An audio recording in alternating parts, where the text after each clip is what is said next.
Hello, I'm Isaac Hayes III, founder and CEO of Fanbase, and I'm here with a very important message. We are at a turning point in the Black community where we must have equity in the apps we use that scale to billions of dollars. But this time, we own the infrastructure, we own the culture, and we shape the future. And Fanbase is the future.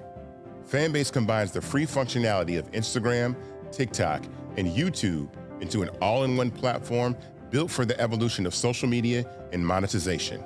With over 1.4 million users, that's real proof that we are shifting the conversation of tech ownership and equity for creators. So right now, I want you to go to startengine.com/fanbase and invest today. The minimum to invest is $399. That gets you 60 shares of stock in Fanbase at $665 a share. This marks a turning point in Black ownership of social media. If we don't take this opportunity to own social media right now, we will always be customers to our own creations. And that can't go on. So once again, go to startengine.com/fanbase and invest today. We must own the platforms where our voices live, our stories matter, and where our culture drives the world. Thank you. Folks, Black Star Network is here. I'm real revolutionary right now. Support this man, Black media. He makes sure that our stories are told. Thank you for being the voice of Black America, Roland. Stay Black. I love y'all. All momentum we have now, we have to keep this going. The video looks phenomenal. See, this difference between Black Star Network and Black-owned media and something like CNN. You can't be Black-owned media and be scared. It's time to be smart. Bring your eyeballs home. You dig?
Today is Wednesday, September 10th, 2025. Coming up on Roland Martin Unfiltered, streaming live on the Black Star Network. MAGA influencer and founder of Turning Point USA, Charlie Kirk, shot and killed while speaking at a university in Utah. We'll have the latest details. Also, a shooting took place today in Denver at a Denver high school. We'll have those details as well. Folks, it got real hot on Capitol Hill during a congressional meeting over proposed bills to increase federal control of D.C.'s criminal justice system. Democrat Maxwell Frost of Florida called out Republican Louisiana Congressman Clay Higgins, calling him a lapdog for Trump. Wait till we show you what took place. House Democratic Leader Hakeem Jeffries accuses Donald Trump and House Republicans of failing to lower costs for everyday Americans. We'll show you what he had to say. Plus, a judge says Federal Reserve Board Governor Lisa Cook can remain in her job for now. Plus, a Texas pastor, a Texas right-wing Christian pastor, says white parents should give their kids the talk about violent black people. Yes, that happened. It's time to bring the funk. I'm Roland Martin Unfiltered on the Black Star Network. Let's go. He's got whatever the miss, he's on it. Whatever it is, he's got the scoop, the fact, the find. And when it breaks, he's right on time and it's rolling. Best believe he's knowing. Putting it down from sports to news to politics. With entertainment just for kicks, he's rolling. It's on go, roll, roll, y'all. It's Roland Martin, yeah. Rolling with Roland now. He's funk, he's fresh, he's real, the best, you know he's Roland Martin now.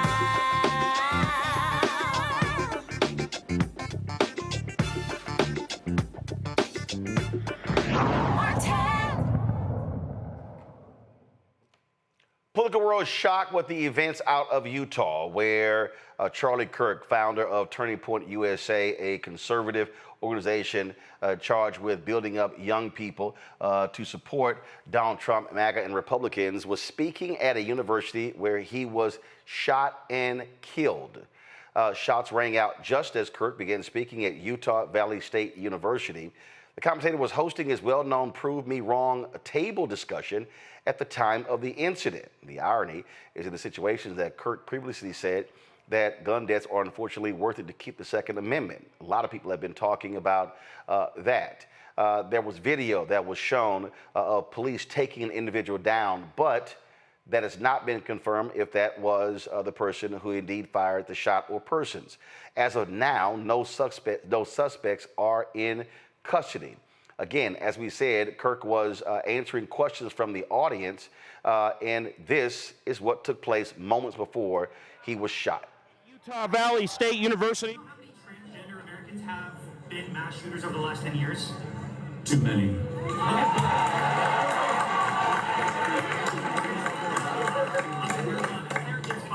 Okay, now 5 is a lot, right? I'm gonna give you some credit. Do you know how many mass shooters there have been in America over the last 10 years? Counting or not counting gang violence? Great. We chose not to show you what actually took place. You did hear the shot there, and it was moments later after when Utah officials said that Kirk had died as a result of that gunshot wound. Donald Trump and others from the right, as well as folks on the left, have decried the shooting. Folks have talked about prayers for Kirk's wife and children. And lots of folks have been commenting about what has been taking place. And as we said, as of right now, police have not said that anyone has been detained. We don't know the details. We don't know if this was one person, if this was multiple people. We don't know how far away the shooter was. We have none of those details. All we know is that Charlie Kirk, 31 years old, has been gunned down while speaking at a university in Utah. As details become available, we will have those for you. We'll be right back. Roland Martin Unfiltered on the Black Star Network. This week on The Other Side of Change. D.C. has been ravaged and taken over by tanks, soldiers, police officers over the last 2 weeks, and it's only starting there. Trump has announced that he also has plans to bring this to Chicago, Baltimore, and New York City. So we're going to dig into it. This is On the Other Side of Change, only on the Black Star Network.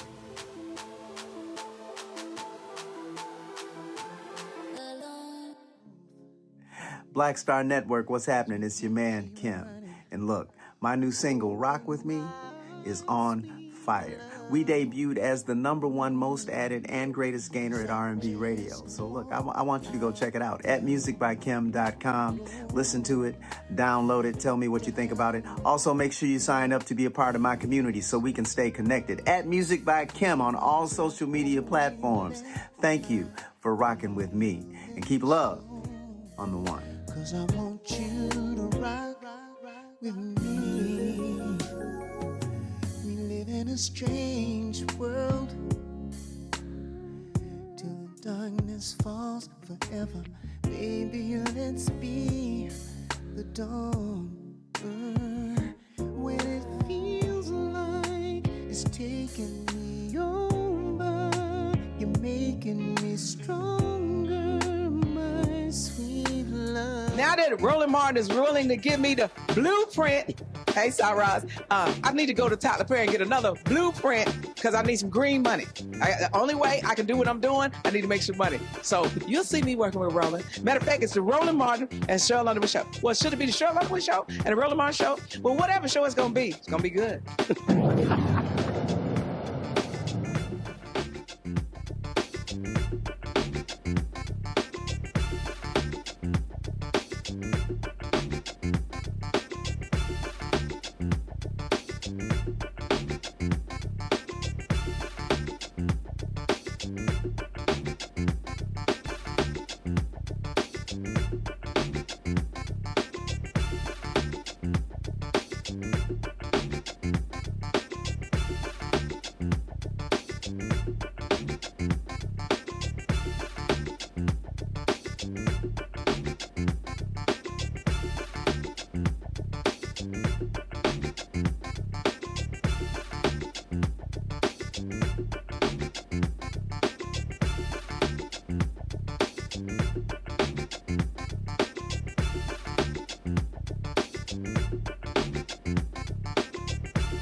Folks, while we were in the commercial break there, FBI Director Kash Patel posted this on Twitter. Go to my iPad, please. It says, the subject for the horrific shooting today that took the life of Charlie Kirk is now in custody. Thank you to the local and state authorities in Utah for your partnership with the FBI. We'll provide updates when available. Someone earlier had been taken into custody, but that person was released, determined not to be the shooter. But again, moments ago, FBI Director Kash Patel said a suspect has been taken into custody in the fatal shooting of Charlie Kirk. And so once we get the details, we'll find out if the FBI will be holding a news conference while we are live, and we'll let you know the details of that. Folks, today in Denver, a shooting took place at a high school in Denver. 3 people are in critical condition, including the suspected shooter. It took place at Evergreen High School in Jefferson County there. This is a story from the Denver Post. It says hundreds of police and law enforcement officers responded to the school at 29300 Buffalo Park Road after a 911 call reported an active shooting at 12:24 p.m. local time. Jefferson County Sheriff Office spokesperson Jackie Kelly said at a briefing Wednesday afternoon, not clear whether the suspected shooter was struck by police or shot himself.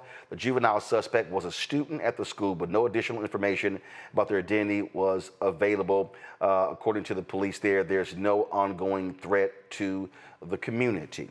And so, again, that was a school shooting today at Denver where 3 people were shot, as well as the suspected shooter. And, again, they are in critical condition. And so we'll be awaiting details of their condition as well. So that is absolutely a tragic story there of that shooting that took place in Denver, in Colorado, but in an area around Denver. Lots of conversations been taking place in this country with regards to crime in America. There was a heated congressional hearing today in Washington, D.C., where members of Congress were debating this very issue. And so a major discussion, fireworks erupted literally between the congressman from Florida, Maxwell Frost, as well as New Mexico Congresswoman Melody Stansbury and Louisiana Congressman Clay Higgins. They went back and forth over the issue of extending the National Guard in the nation's capital. Donald Trump, of course, ordered that to take place, as he said, to tamp down crime. Well, Frost questioned Higgins on why he was not calling for the National Guard troops in his home state of Louisiana, as he was in the capital city, given that crime rates in Louisiana are a lot higher. Here is that contentious back and forth between these 3. Did the president ask you to do this? We're debating the bills as we speak. That's what a markup is. Mr. Comer, did the president ask you to hold this? I haven't talked to the president. Was this markup called pursuant to the president's occupation of Washington, D.C.? We've had this markup on the books for a long time.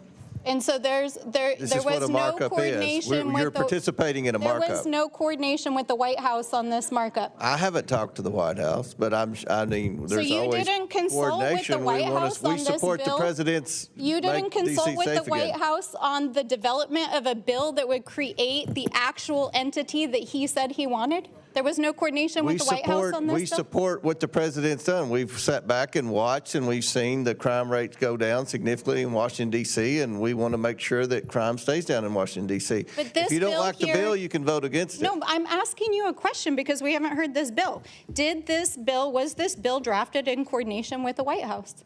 I'm asking the question. It's not my bill. Okay. Does the sponsor want to answer that question? I would say that we support President Trump, and bottom line. It's just a simple question. Did you coordinate with the White House in the development of this bill? People are dying in Washington, D.C. Why can't you answer the question? Mr. Chairman, we need order. We need order. Mr. Chairman. It's just a question. This isn't a debate. Mr. Chairman, we need order. This actually is the debate. That is exactly what a markup is, my dear. This is a debate over the bill. This should be common sense. We're just trying to keep the American people safe. They're dying in D.C. I just asked you a simple question. And we are looking at President Trump's plan has worked. Washington, D.C. are here. So we are going to codify what President Trump did to keep the American people safe. Okay, thank you. I don't care if you're a Democrat, Republican, or Independent. We love you. But we've got to keep you safe. Okay, let me ask you another question. I'm going to ask the sponsor this question. Have you ever been inside of City Hall? Yes or no? I have not.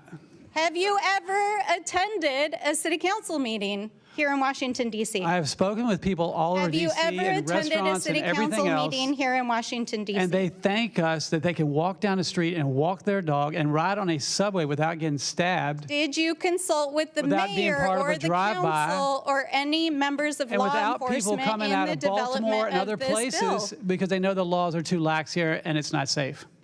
I'm asking the sponsor of this bill, did you consult with the mayor or the city council in the development of this bill? I consulted with the people of Washington, D.C. You did. Can you tell us some of who you consulted with?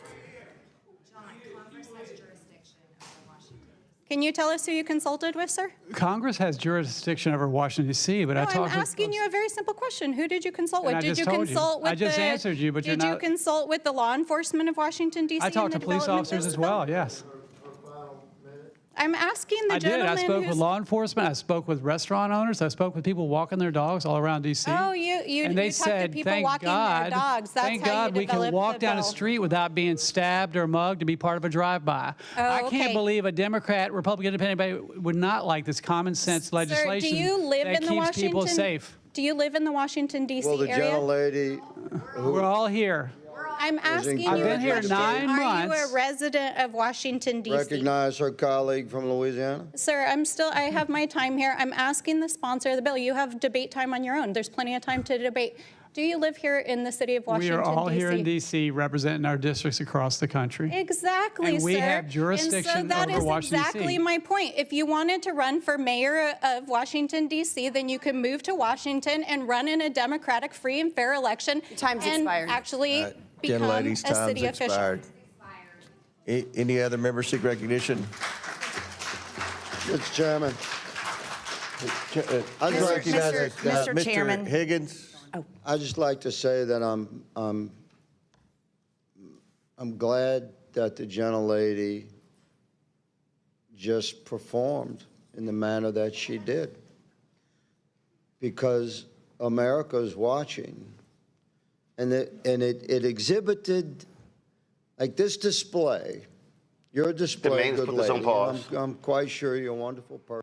All right, folks, we're going to pause that video. We're going to come back to it. Let's go live to Utah. And I just want to remind people that we still have the death penalty here in the state of Utah.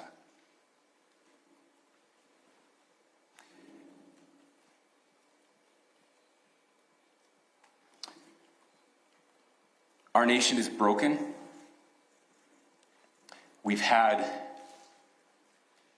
political assassinations recently in Minnesota.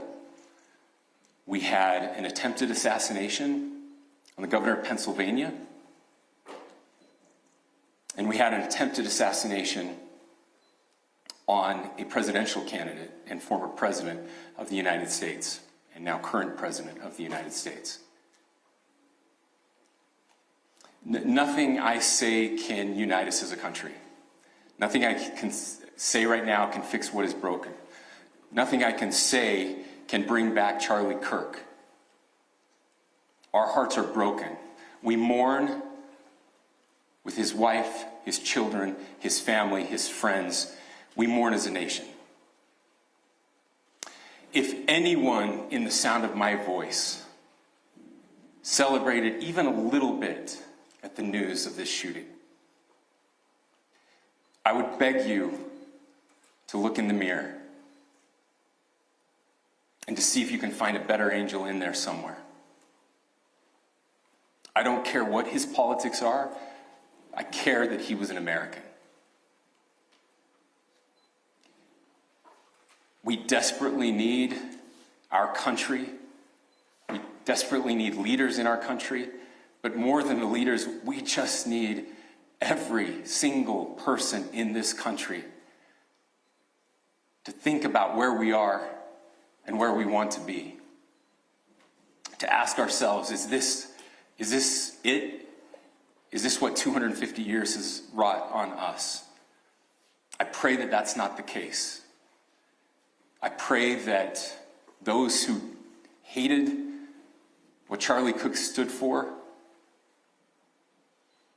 will put down their social media and their pens and pray for his family and that all of us will try to find a way to stop hating our fellow Americans. With that, we're happy to take a few questions. The FBI director is posting that a suspect is in custody. I would just like clarification. Do you or do you not have a suspected shooter in custody? We have a person of interest in custody that is being interviewed right now. That is not George Zinn. That is not George Zinn. That is correct. Are you still searching or looking for another shooter or anybody else related to this? Yes, we are actively looking for anyone and everyone who has any possible information relating to this shooting. Can you tell us details about the suspect being taken into custody? Where? How long ago? We cannot at this point, but we will get you that information when we can. Is there believed to be a second individual involved in the shooting? At this point, there is no information that would lead us to believe that there is a second person involved. Can you guys talk to the possible shooting?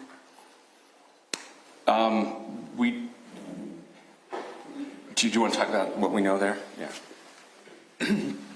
The only information we have on the suspect, the possible shooter, is taken from closed circuit TV here on campus. We do have that. We're analyzing it, but it is security camera footage, so you can kind of guess what the quality of that is. But we do know dressed in all dark clothing, but we don't have much better description other than that. Where do you think the shot came from? The shot came from here on campus, from a location at a fair, potentially from a roof, yes. A longer distance shot from a roof. So to clarify, with the security camera footage you have and the person of interest that's in custody, does that match up? That's what we're trying to decipher right now. So did FBI or DHS have anything on the threat board this morning? I can't speak to that. I'll just say that the investigation's ongoing, and as soon as we have further information, we will be sure to release it. Any indications of foreign intelligence involvement? As of now, I can't comment on any of that. Thank you. Can you talk a little bit about the security of the event itself? Who was there security-wise, and what happens on these kind of events? Chief Long. So my name is Jeff Long. I'm the police chief here at UVU, and I'll tell you right now, we're devastated. We're a small police department. We have a very large campus. We have over 40,000 students, and we love our students. We love our visitors, and we're devastated by what happened today. This is the police chief's nightmare. I'm very saddened for the Kirk family. I know his wife and parents found out about this. Obviously he's away from home. He's here in Utah. They find out by a police officer that visits their home. That's tragic. Nobody wants that. But I can tell you about our venue today. This was an open venue. This is outside. We did have 6 officers working that event. We had probably over 3,000 people that were in attendance. It sat down in kind of a bowl area here on the central campus. We have a waterfall area. And so he was kind of in a lower area, surrounded by buildings. We had some plainclothes police officers that were in the crowd as well. We train for these things, and you think you have things covered, and these things, unfortunately, they happen. You try to get your bases covered, and unfortunately today we didn't. And because of that, we had this tragic incident. So we did have officers there. We had Charlie Kirk's team. He has a security team that travels with him, and they were here with him when he was shot. Was the gun recovered? I'm sorry, see? Was the weapon recovered? At this point, I can't disclose that. When Charlie Kirk was shot, there was a question being asked about mass shootings. Was that person apprehended, and do you know who asked that question? Say the question again. I don't know if I understand what you're saying. When Charlie Kirk was shot, he was answering a question about mass shootings specifically. Was that person apprehended, and do you know who asked that question? I do not. We do not have that at this moment. What kind of weapon was used? Ladies and gentlemen, we have time for just one more question, so thank you. Yep. A question for the chief as well. Was it your team or Kirk's team, or a combination of both, that kind of set the security protocol for the event? So we work together. He has his team, and they do this all over the country. We all know that. This is not uncommon for them. They're very comfortable on campuses, and I was coordinating with his lead security guy, and so yeah, we were working together. Was this a sharpshooter type shot? Was Ladies and gentlemen, those are all the questions that will be answered today. Again, thank you for covering this. We will be updating you as soon as we have additional information through normal channels, working with law enforcement. Again, our deepest condolences to the Kirk family and to the students who were there today. I would just ask everyone everywhere to please pray for their family and to pray for our country. We need it now more than ever. Thank you. Folks, that was Utah Governor Spencer Cox holding his news conference. That was not the FBI news conference. He was there, of course, with the campus police at that university. And so we still are waiting to hear from the FBI in terms of their news conference about what took place today in Utah. We're going to go to a break. When we come back, we're going to go back to that congressional hearing and then have a conversation with our panel about that conversation. Folks, you're watching Roland Martin Unfiltered, the Black Star Network. Don't forget to support the work that we do. Join our Bring the Funk fan club. Your dollars make it possible for us to cover the stories all across the country that are needed to be talked about and impact our people. Our goal is to raise $1 million between now and the end of the year. And so we will support the work that we do. You want to contribute via Cash App, use the Stripe QR code. You see it right here. You can also use that QR code for credit cards. PayPal's R Martin Unfiltered. Venmo's RM Unfiltered. Zelle, Roland at RolandSMartin.com, Roland at RolandMartinUnfiltered.com. Checks and money orders. Make it payable to Roland Martin Unfiltered, P.O. Box 57196, Washington, D.C. 20037-0196. We'll be right back. Next on the Black Table with me, Greg Carr. Immigrants lured off Texas streets and shipped to places like Martha's Vineyard and Washington, D.C. Believe it or not, we've seen it all before. You people in the North, you're so sympathetic to Black people, you take them. 60 years ago, they called it the reverse freedom rides. Back then, Southern governors shipped Black people north with the false promise of jobs and a better life. It's a part of a well-known playbook being brought back to life. So what's next? That's next on the Black Table, a conversation with Dr. Gerald Horne about this issue of the reverse freedom rides, right here on the Black Star Network. Hello, I'm Isaac Hayes III, founder and CEO of Fanbase, and I'm here with a very important message. We are at a turning point in the Black community where we must have equity in the apps we use that scale to billions of dollars. But this time, we own the infrastructure, we own the culture, and we shape the future. And Fanbase is the future.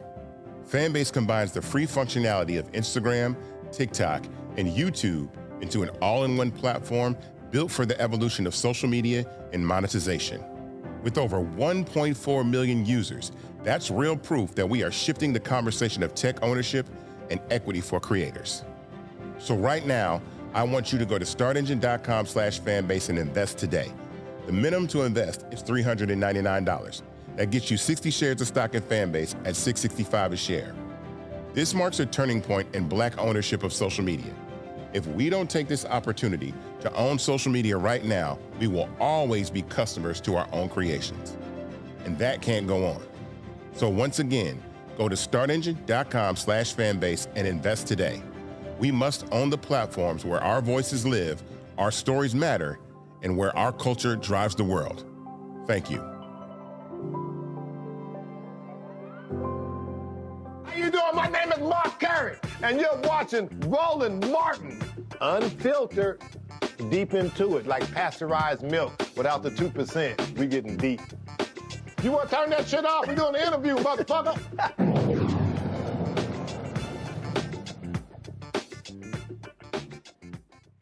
Folks, as we were talking about, there was a discussion on Capitol Hill today between Republicans and Democrats as related to a bill to extend National Guard in Washington, D.C.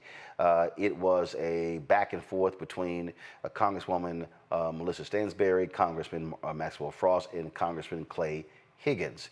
Let's pick up on that conversation. We broke it off while we went to the live news conference in Utah. Let's pick it up here. Person and your family loves you. You and I don't really know each other. So I don't mean this in a personal way. I'm just observing that you're that your display. Thank you for enhancing the point I'm about to make. Your display demonstrates exactly the sort of elitist, arrogant tone that Americans across the country are going to recognize as the hallmark of your party. So we sit back and I would yield my entire time to carry on like that, like to demonstrate to the American people, this is what the Democrat Party would like to yield represents. your time. I'm happy to take more time. Arrogant elitism. And as you stated to me, good lady, you can have your own debate time. Mr. Chairman, I yield. Would you yield a minute to me? I have a question. I have a question. Mr. Higgins yields back, and I just want to make sure everyone knows. Mr. Higgins spent his career in law enforcement. Mr. McGuire was a Navy SEAL. And I think they're sincere in their efforts and what we've seen over the last 3 weeks in the massive reduction in crime in Washington, D.C. And I appreciate their opinion and words of advice, and just wanted to make sure everyone knew what we were dealing with here. Now, does any other member seek recognition? Mr. Frost. No, I just have a question for my colleague from the state of Louisiana, because I'm curious as to where your bill is. Louisiana is the state with the second highest rate of deaths in this nation. You are more likely to be shot standing on a random street in your state than you are in Washington, D.C. So my question is, where's your bill for the occupation of the state of Louisiana to keep your people safe, if you're at all sincere in this? Gentlemen, yield for an answer? I yield for an answer. I support state rights. I'm a constitutionalist. But not D.C.? Stand by. As a constitutionalist, I support my state, my sovereign state's legislature, which is doing everything it can to push back upon the crime rate of the Democrat-controlled cities. Okay, so I'll take my time back. I'll take my time back. If you remove That's the rules. the crime stats That's of the New rules. Orleans, I'll take my time back. I'll take my time back. So you only invoke the rules when other people are speaking, not when you're speaking. Okay. That's your time. I agree with you. Look, I'm for state sovereignty. So what do you think about California? California is not where I live. You asked me about my state. See, you only care, and I'll reclaim my time. I'll reclaim my time. I'll reclaim my time. I'll reclaim my time. I will reclaim my time. The gentleman will stop speaking. I will reclaim my time. You're more likely to be shot standing in a random street in your state, in Louisiana, than anywhere in Washington, D.C. And you're here because you're lapdogs to the President of the United States, who during the election last year, we said time and time again, I reclaim my time. Down, Mr. Chairman. All right, hold on. My colleague just called me a lapdog for the President of the United States. I move for his words to be taken down. A second. We'll stand in recess for a second here. We will suspend to see about taking the words down.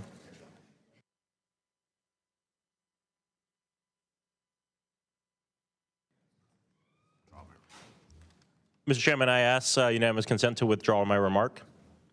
Gentlemen's asked unanimous consent to withdraw his remarks. Without objection, so ordered. We will proceed with the debate. The words were taken down, and I will continue with the reminder. Point of order. Mr. Frost has Chairman. 3 minutes. Okay, point of order.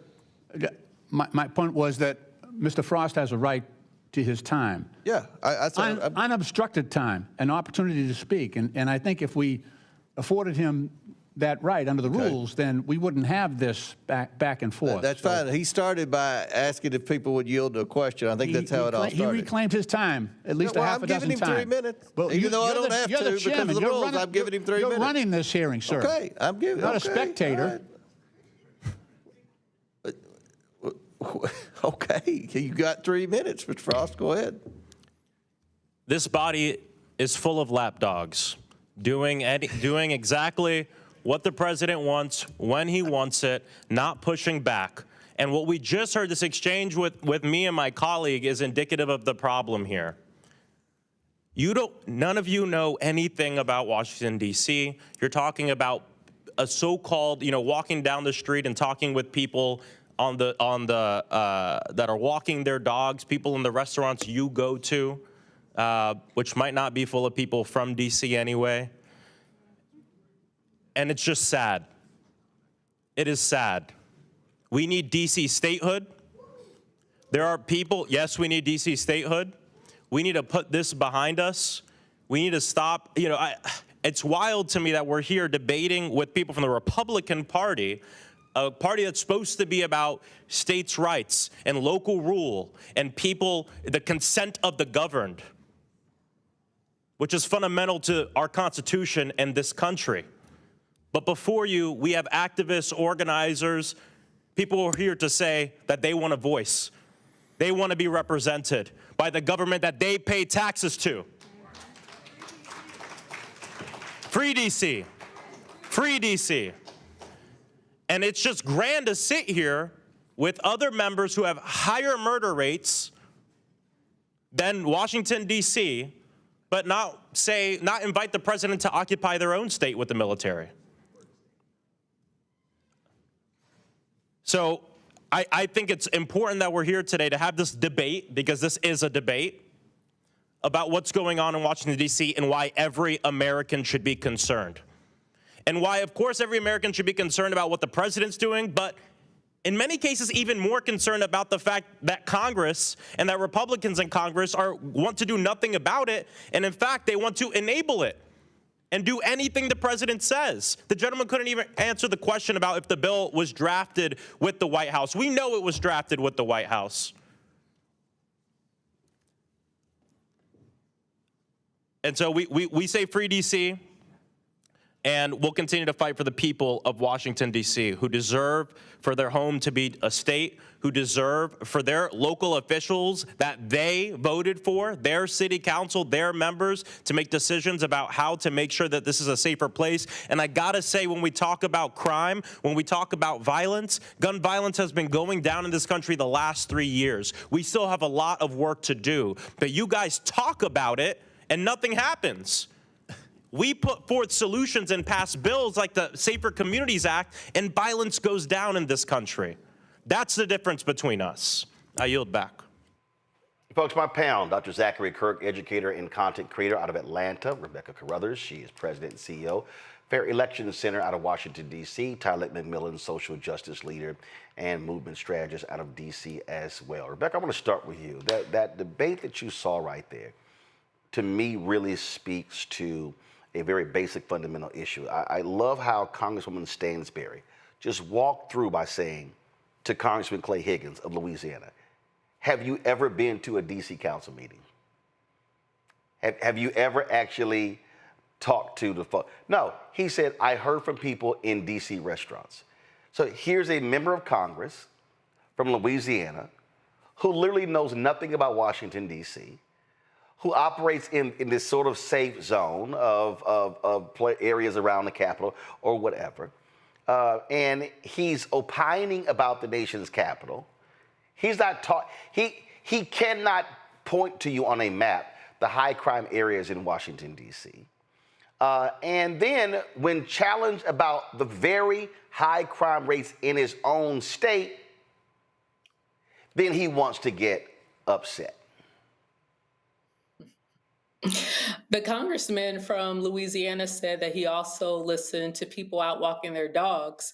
And what I have to say to that is, I guess lap dogs do technically get walked too. He couldn't even answer the basic question of whether or not there was coordination with the White House. We absolutely know that any White House with its majority, with its party in the majority in Congress, coordinates on domestic policy. That is indeed fact. That's something that happens in DC regardless of the political party. So it was really interesting watching them, watching the Republican lawmakers in that hearing trying to run away from the fact that this has Trump's fingerprints all over it. And in fact, the legislation, the particular bill could have been drafted by the Trump White House. Like, to say that it is what it is. But the bottom line is DC has fought for statehood for decades.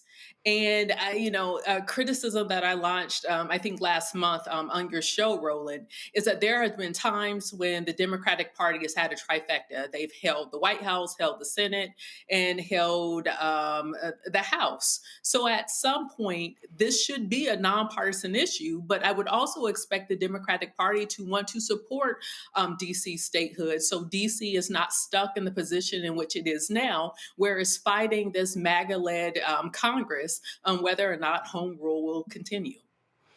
See, the thing for me here, as I listen, I listen to all of this stuff back and forth, and what makes no sense to me, Zachary, is okay, if you want to actually have a real, grown-up, thorough discussion about how do you reduce crime, then you have to have a real, grown-up, thorough, sobering question about the things that contribute to crime. I have literally had conversations. I remember I was in Wichita, Kansas, giving a speech. It was an MLK Day program, and I was sitting with the police chief. He was at our table, and he had worked in Philadelphia. And I turned to him and I said to him, Chief, tell me if I'm wrong or not. That you have lower crime in areas of Wichita or anywhere in the country where the credit score, John Hope Bryant talks about this all the time, but the credit score is 700 or higher. He said, it's a fact. There's lower crime in more economically prosperous areas. That tells you right there, if you want to confront crime, you have to deal with the conditions of crime. And this is why this whole discussion is stupid and idiotic, because it has nothing to do with reducing crime. It has to do with a show of force. It has to do with trying to create a television show. It has to do with I get to use the military any way I decide. And it has to do with I get to distract the American people and the media that is beholden to me from the fact that the Epstein files have not been released. Now that's a big piece of it too. Roland, lapdogs don't have real conversations with their masters. Now, the masters may sit here and pretend like the lapdogs are having conversations with them. They may put words in their mouths and have fictitious, imaginary scenarios, but real conversations aren't happening. When this man was called a lapdog, I immediately thought of a blue tick coonhound, which is a dog commonly found in the representative's home state of Louisiana. Except in this case, this blue tick coonhound is not going to be hunting for coons, well, maybe to collect them for enjoyment and pleasure and keeping them entertained. All of that to say, Roland, you're absolutely right. They're not wanting to fix the problem of crime. They're not wanting to address the problems of crime. They're only wanting to distract and to cause chaos among the American people so they can increase their authoritarian power and help bring about the downfall of democracy. Louisiana is a state that has two cities, not just one, because some of you may be thinking of New Orleans as having a higher crime rate than DC or Los Angeles, but it also has Alexandria. Two cities in one state, this man states, that has higher crime rates than both DC per capita as well as Los Angeles. This man needs to sit down, get back in the lab. And Tyler, I mean, that's political theater. Having the guard go to see this political theater, it's literally not about how do we address the issue. Yes, there are short-term things that can be done in terms of dealing with. Look, when I was in Fort Worth, they had with these surges in terms of when they had spikes in crime, how they would then come on with a surge. But the police chief there, when I was there, would say, this is not sustainable. You still have to confront the underlying condition. And here you have Republicans sitting there who control the budget of DC. The same people who pulled $1 billion out of the budget. So you can't complain about a condition or you can't complain about something when you were a contributor to the problem. Yeah, absolutely. And I will continue to echo the words that it's ironic how troubling it is that members of Congress are so focused on policing people of DC, and stripping them of their autonomy while their districts are in chaos. And instead of addressing the poverty, violence, and economic disinvestment plaguing their communities, they are actually elected to represent. They're so busy focused on the people of DC. And I would, shout out and kudos to Representative Frost, because I think, his leadership shows a generational shift in what we need. And because this crime bill, it just mirrors the decades of failed tough on crime that we have seen on Black communities and the underfunding of communities. And as you said, instead of doubling down on this system of mass incarceration that's continue to put Black bodies in this system, we should be focused on passing the Breathe Act that invests in community safety through healthcare and education and restorative justice. Because I encourage them to find that better angel inside of them and vote on that budget where it really matters to protect people. Yeah, and so again, when you look at that back and forth, and when you see the response, and you see how they just going back and forth, and I can imagine children sitting there going, "Really? This is how grown people act, huh?" So look, we're going to continue to see this stuff go over and over and over again, and it's not going to stop. And it's just, again, it's what is political theater, and that to me is what is most shameful of all of this. All right, folks, got to go to break. We come back, we'll hear from House Democratic Leader Hakeem Jeffries talking about if we want to address the issues in the country, how about we deal with lowering cost, food, drugs, gas, things along those lines. You're watching Roland Martin Unfiltered right here on the Black Star Network. Black Star Network, what's happening? It's your man, Kim. And look, my new single, Rock With Me, is on fire. We debuted as the #1 most added and greatest gainer at R&B radio. So look, I want you to go check it out at musicbykim.com. Listen to it, download it, tell me what you think about it. Also, make sure you sign up to be a part of my community so we can stay connected. At Music by Kim on all social media platforms. Thank you for rocking with me. And keep love on the one. 'Cause I want you to rock with me. We live in a strange world till the darkness falls forever. Baby, let's be the dawn. When it feels like it's taking me over, you're making me stronger, my sweet love. This week on A Balanced Life with Dr. Jackie, we're talking all things entrepreneurship.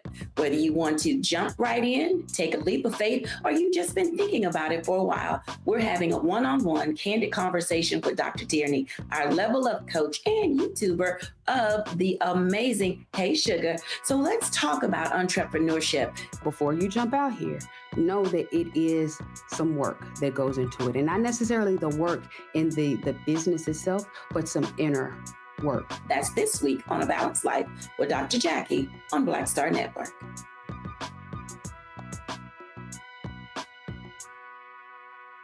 What's up, y'all? This is Wendell Haskins, a.k.a. Win Hogan at the Original T Golf Classic. And you know I watch Roland Martin Unfiltered.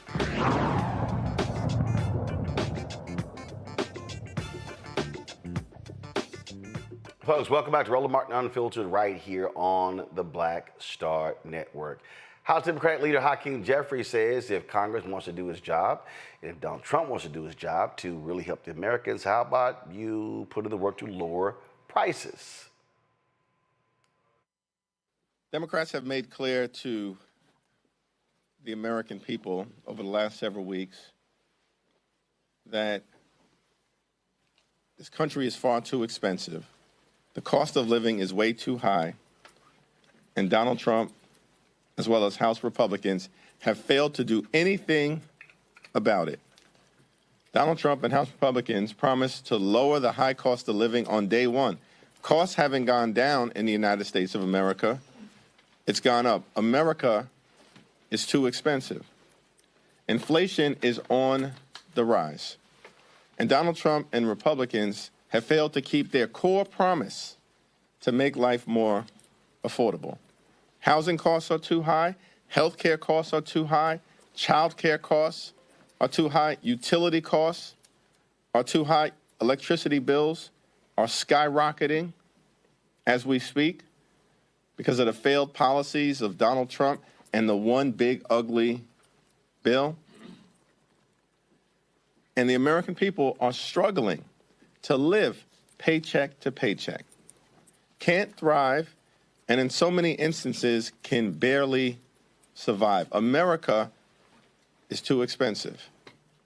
Republicans have broken our healthcare system and unleashed the unfortunate and painful reality that millions of Americans are about to experience dramatic increases in their healthcare premiums, copays, and deductibles.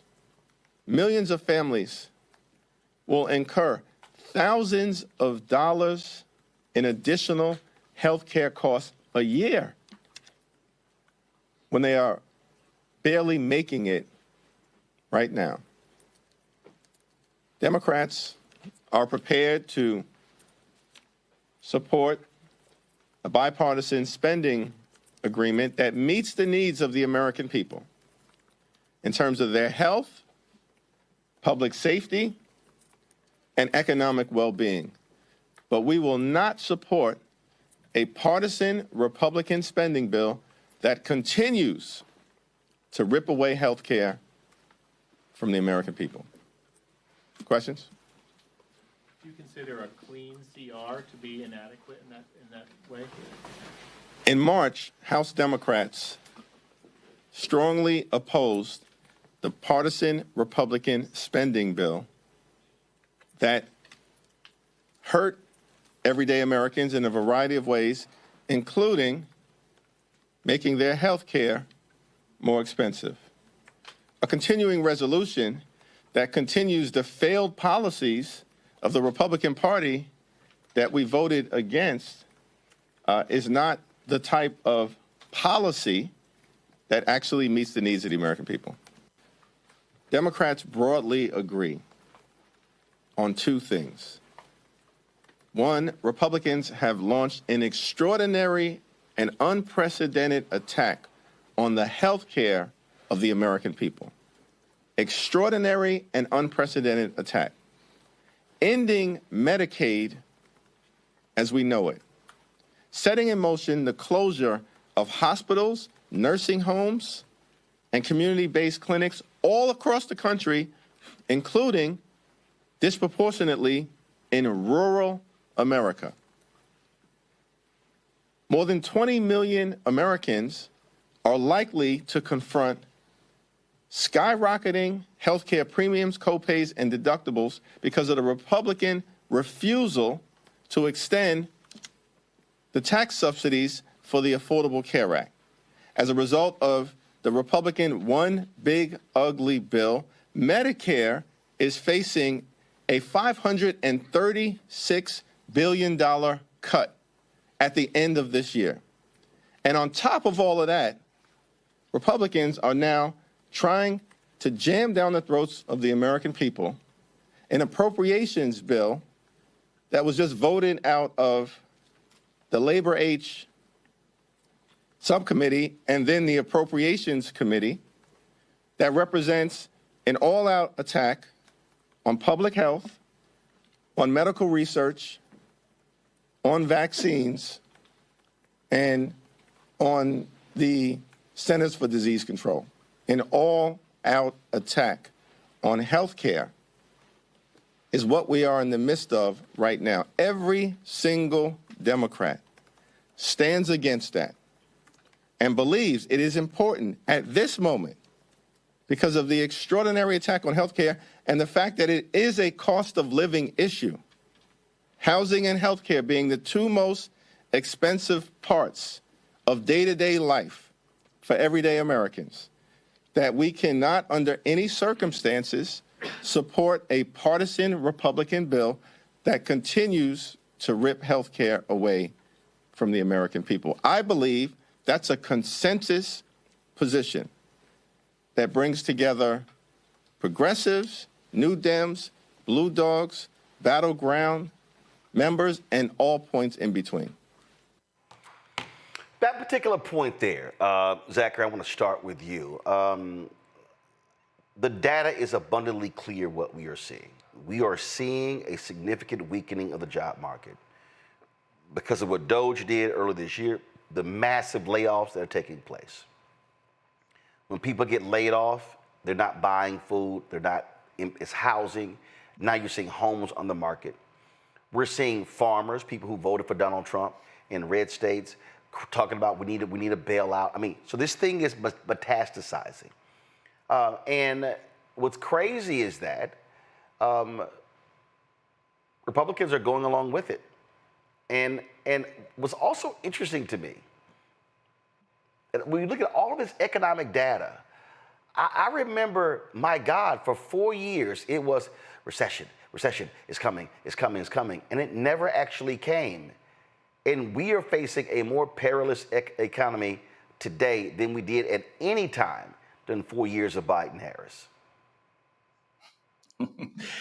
It didn't come because of the 4 years of Biden-Harris.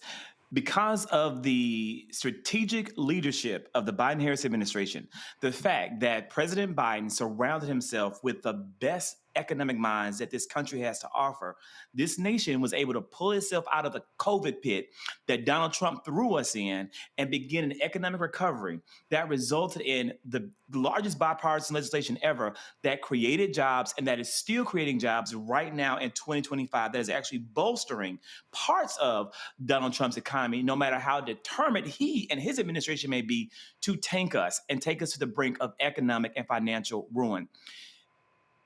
We're not just talking about either, Roland. When you look at what this administration has done to our economy and what this administration is doing to the American people, the 300,000 Black women who have lost their jobs, the 300,000 Black families that are being impacted by the loss and these people, these women, these leaders in their employment. We are also looking, as you just said, to the Arkansas farmers who are begging for welfare and bailouts. The Arkansas farmers who are all over the internet begging to be released from the consequences of their actions because they voted overwhelmingly for Donald Trump and they voted overwhelmingly for what we are currently seeing in this economy. They did this to themselves and now they are begging for welfare and help. And what is wild to me is I have not seen their champion. I have not seen their man come out, Donald J. Trump, and in any way talk about the fact that he is going to do anything to help them. And when you listen to Leader Jeffries and you listen to how he is framing the message, I think is 100% spot on. There are people out there who are criticizing this man, who are criticizing the #1 highest ranking elected Black man in this country, Democrat in this country, for not doing enough and for not fighting back hard enough. He is staying on messages and he is ensuring that every single Democrat in the United States House of Representatives are also staying on message and bolstening people like what we saw in the previous clip, Maxwell Frost, to do the work of speaking out and using their platforms to bring awareness to these issues. Kudos to Leader Jeffries in that clip. Kudos to you, Roland, for sharing it. Tyler, there is fear. I don't think people really get it. And this is the problem that I have when people play politics. Okay, there's real economic fear. We're talking about folks because of tariffs who are talking about losing their dream business, going up in flames. They invested all of their money into the business and now they're like, what am I supposed to do now? So when people play political games, they don't understand. They are literally playing with the livelihoods of people. They're playing with the livelihood. People are not able to now send their kids to college. Now that's impacting them. This thing's and so that's why when you are a political person, whether you are in the Oval Office, you're in the House, the Senate, whether you are a governor, state rep, state senator, mayor, city council, school district, a county commissioner, you take into account the carnage that you are going to leave in your wake when you make decisions. So therefore, you don't make hasty decisions. You don't make decisions just on a whim. And unfortunately, that's what we've seen for the past 8 months. Yeah, absolutely. Economic fears are real, like rising costs and stagnant wages, and these safety net programs. It creates anxieties for families, and these anxieties then impact every decision that a family makes, as you pointed out. And I think Leader Jeffries calling out these high stakes is important because when shutdowns happen, Black workers are the hardest hit. And I would even just say him being a strong voice for working families, also pairs the defense with the clear commitments that if these things happen, we are putting families up against the wall, and also even highlighting the systemic inequalities in wages and healthcare and housing and education, and how this impacts black and working class families. And so I think that's very important, because when folks have that anxiety, they definitely have their backs against the wall to make really tough decisions, and tough decisions about food on the table, about prescription drugs that you see here up on the wall, lowering prescription drugs. All these different these high stake decisions are being put on the table. Rebecca.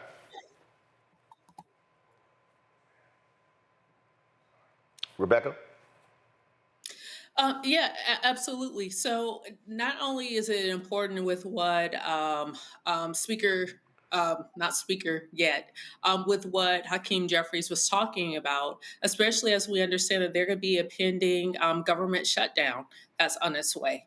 And the impact with that, with not having an actual budget to continue to fund even what has been gutted from this administration of what social services and whatever other safety nets that are still available. And like the other panelists talked about, it's not just the farmers in Arkansas, but even in my home state of Nebraska. There's a lot of farmers out there who are hurt. They're asking for additional support. But at the same time, this administration told us last year that these are the things that they were going to do. And it almost appears that they are hell-bent in driving our economy into a recession. But we're almost like a train without brakes, and then there's no safety net at the other end. And so it looks like ultimately there will be a fiery crash when it comes to the economy, i.e. a recession or even worse. And it's very unfortunate because these things could have been prevented. But one thing I will say about this administration and even this Congress to an extent is that they forecasted that this is what they want to do. They want to tie all of us into their MAGA death cult. And again, the people who are being hurt, a lot of them voted for Donald Trump. They wear their MAGA hats, and they now are seeing the repercussions of what happens when you have economic upheaval in this country. That to me is what is so difficult to look at. And again, so many people are being impacted. Folks, let's talk about Federal Reserve Board Governor Lisa Cook. She can keep her job for the moment. A federal judge has ruled that Cook may remain in her position while her lawsuit challenging Donald Trump's attempt to fire her is resolved. U.S. District Judge Gia Cobb, appointed by former President Joe Biden, stated in her ruling that Trump's stated cause refers only to allegations regarding Cook's conduct before she began serving on the Federal Reserve Board. Such allegations are not a legally permissible cause, unquote. Trump claimed he fired Cook due to allegations that she had made false representations on mortgage agreements several years ago that resulted in more favorable loan terms. Judge Cobb also determined that Cook's right to due process had been violated and that she would suffer irreparable harm if the injunction were not granted. Now, this is, of course, a constant attack. Donald Trump has been going after a number of appointees, violating, frankly, customs, but also the law. This right here is really idiotic because that's all this is, Rebecca, is an allegation. It hasn't been proven. And so this idea that, as the judge said, you're going to bounce someone from the Federal Reserve for failing to do their job when nothing's been proven, that's crazy. It absolutely is crazy, but this also goes back to removing all of the fail safes and the brakes from making sure that our economy, our dollar, what our interest rates look like. It all plays together. What's really disturbing is as we're seeing all these machinations happen, we know that the current chairman of the Fed is unlikely to be reappointed next year when his term is up. But at the same time, we're seeing the Trump family raise billions of dollars, add billions of dollars to their wealth through crypto and other forms. So it goes back into what we were talking about earlier, is that we're seeing that the American economy is tanked. But we're also seeing that there are certain people who are benefiting. And the number one folks who are benefiting right now is Trump and his particular cronies. Tyler? Yeah, I will also say she even brings a lens of economic policy that I think the system needs, because it often ignores the economic impact against Black workers and Black families. And I think blocking her firing is a victory for economic, the fight for economic freedom. But I'll also say, like, the fight continues, and we must continue to fight for folks like Governor Cook and all the Black women in power who often go erased or try to get erased. And I think, as I said, it's a win for us, but it's not the. We have to continue to fight for it. Zachary? It's a win for us, and it's a win for the American economy. Previous question talked about how the Biden-Harris administration was able to bring this country back from the brink of an economic disaster that Donald Trump helped plunge us into during his 2016 to 2020 administration. It's people like Lisa Cook and the Fed board who were able to keep this country on track and continuously grow jobs month after month after month, creating an unprecedented streak under Biden's leadership. They helped make that happen. They are the only thing that is keeping us steady and keeping us from a current economic recession / falling into a depression. It's good that Lisa Cook is going to be able to maintain her position for the moment, but I think it's really important how we say that this is for the moment. Our Supreme Court cannot be counted on to uphold the rule of law or follow the Constitution, which they are morally and ethically and assigned to do.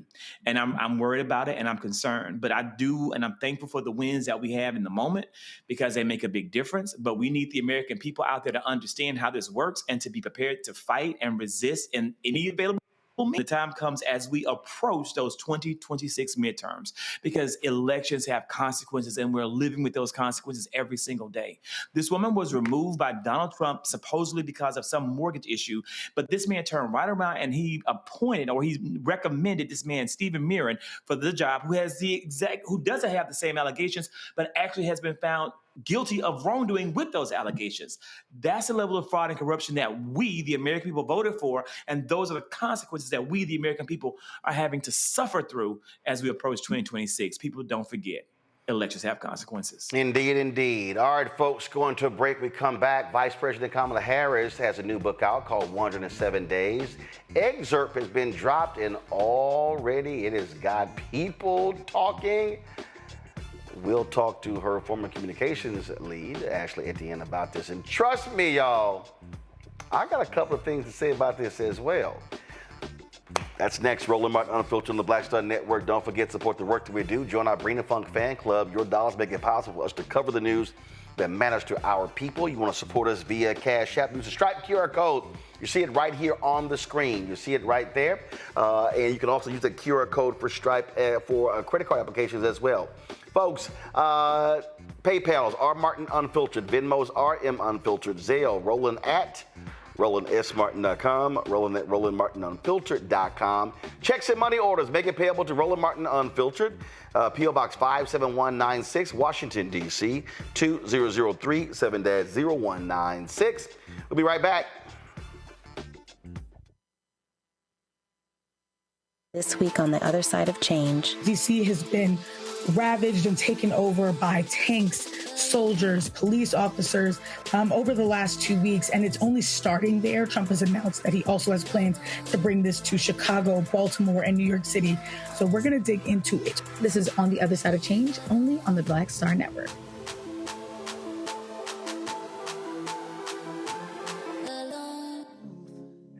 Black Star Network, what's happening? It's your man, Kim. And look, my new single, Rock With Me, is on fire. We debuted as the #1 most added and greatest gainer at R&B radio. So look, I want you to go check it out at musicbykim.com. Listen to it, download it, tell me what you think about it. Also, make sure you sign up to be a part of my community so we can stay connected. At Music by Kim on all social media platforms. Thank you for rocking with me. And keep love on the one. 'Cause I want you to rock with me. We live in a strange world till the darkness falls forever. Baby, let's be the dawn when it feels like it's taking me over. You're making me stronger, my sweet love. Next on the Black Table with me, Greg Carr. Immigrants lured off Texas streets and shipped to places like Martha's Vineyard and Washington, D.C. Believe it or not, we've seen it all before. You people in the North, you're so sympathetic to Black people, you take them. 60 years ago, they called it the reverse freedom rides. Back then, Southern governors shipped Black people north with the false promise of jobs and a better life. It's a part of a well-known playbook being brought back to life. So what's next? That's next on the Black Table, a conversation with Dr. Gerald Horne about this issue of the reverse freedom rides, right here on the Black Star Network. Hello, I'm Isaac Hayes III, founder and CEO of Fanbase, and I'm here with a very important message. We are at a turning point in the Black community where we must have equity in the apps we use that scale to billions of dollars. But this time, we own the infrastructure, we own the culture, and we shape the future. And Fanbase is the future.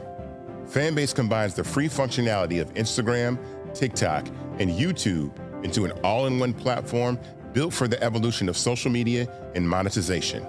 With over 1.4 million users, that's real proof that we are shifting the conversation of tech ownership and equity for creators.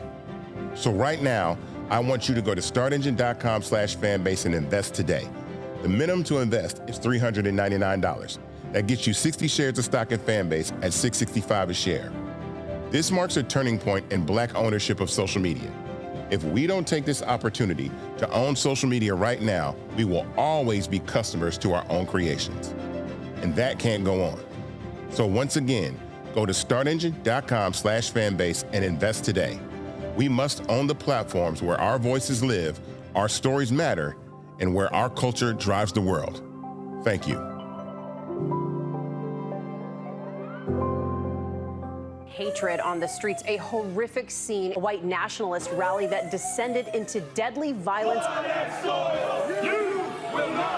White people are losing their damn minds. As an angry pro-Trump mob storms the U.S. Capitol, we've seen shootings. We're about to see the rise of what I call white minority resistance. We have seen white folks in this country who simply cannot tolerate Black folks voting. I think what we're seeing is the inevitable result of violent denial. This is part of American history. Every time that people of color have made progress, whether real or symbolic, there has been what Carol Anderson at Emory University calls white rage as a backlash. This is the rise of the Proud Boys and the Boogaloo Boys. America, there's going to be more of this. Here's all the Proud Boys, guys. This country is getting increasingly racist in its behaviors and its attitudes because of the fear of white people. The fear that they're taking our jobs, they're taking our resources, they're taking our women. This is white fear.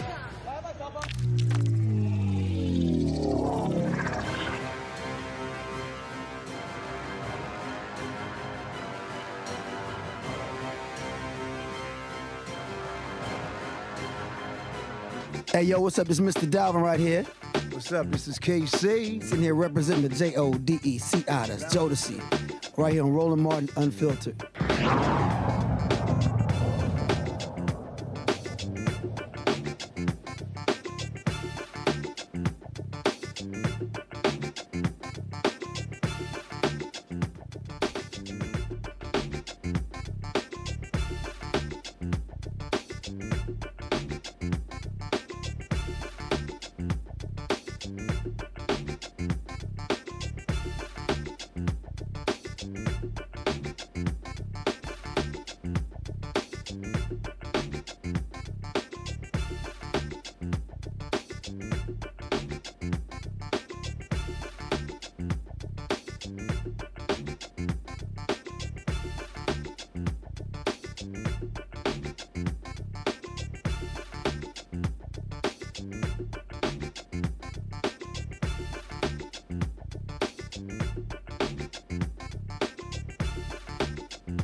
Vice President Kamala Harris is soon to release her new book, 107 Days.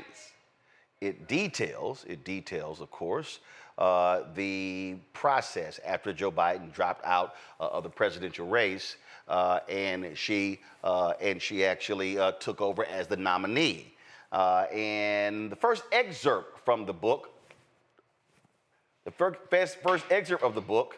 was dropped in the Atlantic, and it already has folks talking. In this excerpt, she talks about, she labels recklessness in terms of Democrats and not, of course, pressing Biden harder to not run. She also name checks Biden and his wife, Jill. She talks about how the White House did not protect her, how they allowed attacks to take place. And she literally, says that basically the Biden White House threw her under the bus numerous times. Even, and then she talked about a situation where an event where I covered when she gave a speech in Selma, and she talked about what was happening in Israel and Gaza, and it was received very well, and the White House hated that. And I remember that because we covered it then. So it's so much in her first excerpt that we talked about on this show. So this is confirmation. As we say, hashtag we tried to tell you. Ashley Etienne was the communications director for Vice President Kamala Harris, and she joins us right now. Ashley, glad to have you here. So, having me, Roland. First of all, this excerpt, coming out the box, like coming out hot. Exactly. Coming out hot. So I just want to go through it. Okay. We're having some tech issues, so I can't actually show it. The Atlantic has the whole deal. But one of the things that she opens up talking about Divine Nine, speaking to them, the kind of groups that she was trying to bring in, the role that she played, being an African-American woman, all those sort of different things. Yeah. The energy that she brought to the table. But she then gets into this whole back and forth and how she was new, staff was new, all these different things, and how she was being constantly attacked, and the White House was not protecting her. And the reality is, and I remember in real time, and I was one there. Of, you were there, and I was one of the folks who was saying externally, the attacks on her were coming from inside the White House. Oh, you said that? Oh, hell yeah, I said it. No, it was quite obvious. It was very obvious. Okay. And here is her saying it's exactly what was going on. Sure. No, I was there, and that is actually what was happening. I mean, it was an incredibly challenging time because we were in the middle of COVID. Fox News, as she says in the excerpt, came out of the gate, trying to undermine her, lower confidence in her, attack her on everything from her laugh to her portfolio, I should say. And she also says in this excerpt in the book that, listen, she had a pool coverage. She did. VPs never had that. They just sort of had like some light stuff. Yeah. Because of who she was and how people were. She had media covering her all the time. So every comment, everything, they were able to run with it. Unlike when Pence, hell, we never knew what the hell he was talking about. Yeah, no, I agree. But I think the opportunity was there for her to tell her own story in an unprecedented way. No other vice president had ever had. So Joe Biden actually deserves credit for building a press pool for her. I think that press pool was as many as a dozen reporters. And that did create an opportunity for us to really start to tell her story. But that was just an incredibly challenging time. We were in the middle of COVID. There wasn't much happening. So well, it was COVID, yes, but also it was 50-50.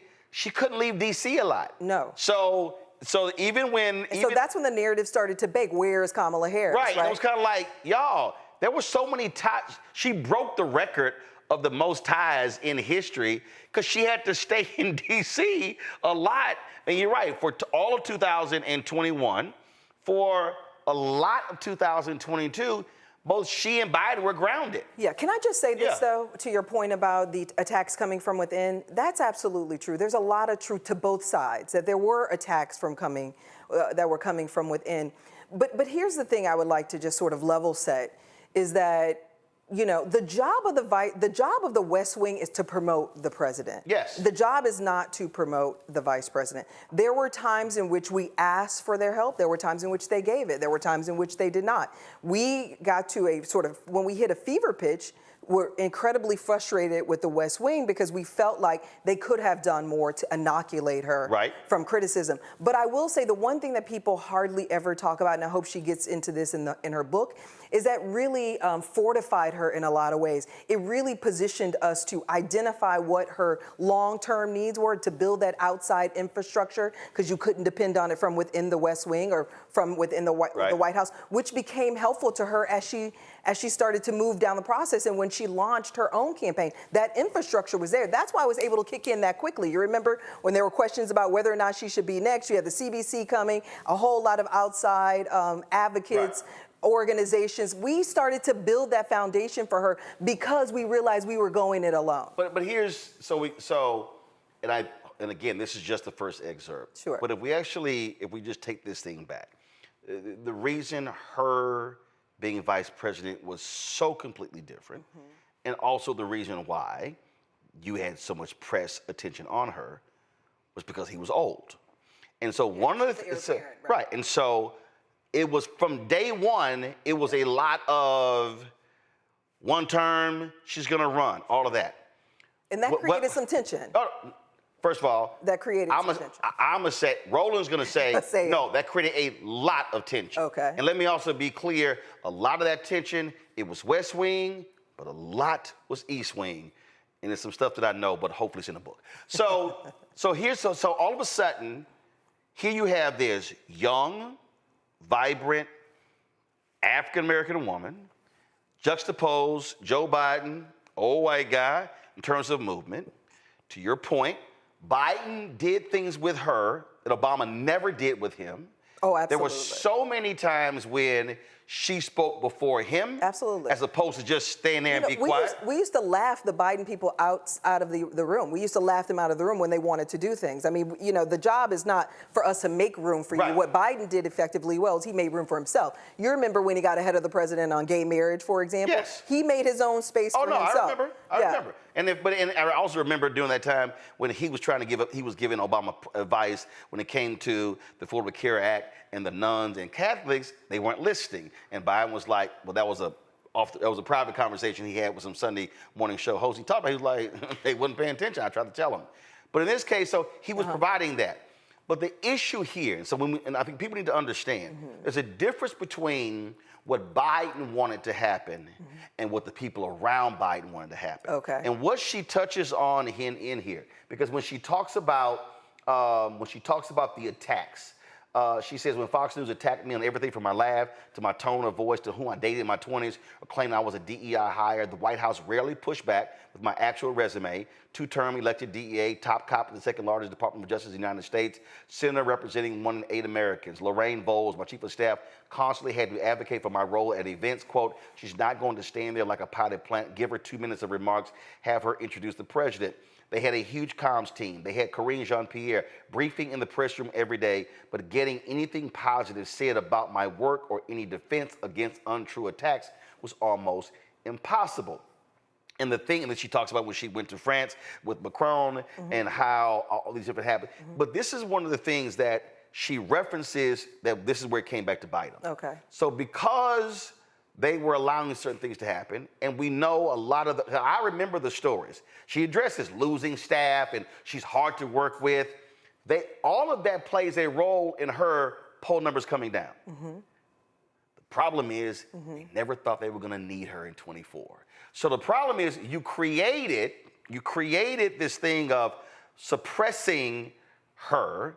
Then when 24 rolls around, you needed her. So the work that so my point is, the things that hurt her 21, 22, 23, because what I also know, because I was told this from multiple sources, multiple people went to Joe Biden and says, take her off the ticket. And Biden told them, hell no. Right. One person who said, I was in the room when the conversation was had.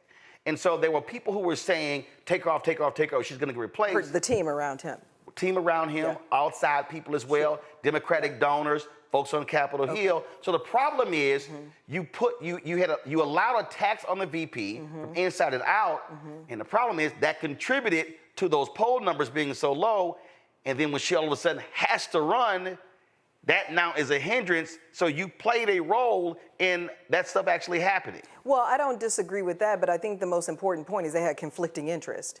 It's not, Joe Biden thought he was going to run for a second term. So his interest was not to figure out how to promote her. And when you're in the middle of a global pandemic, the interest is to solve what's in front of me, right? He had his own set of challenges. So I think that's what this mostly boils down to, is this conflicting interest between the two camps. But I mean, I want to challenge you on a couple of things. I mean, just to be fair to Joe Biden, and I appreciate that you're being fair to him, his interest was to be helpful to her. In I never heard a no. And as I told you, I've worked in the Obama White House, and we told Joe Biden no all the time. In fact, we kind of ignored them. It's like they didn't even exist, right? It was a team of one. It was Barack Obama.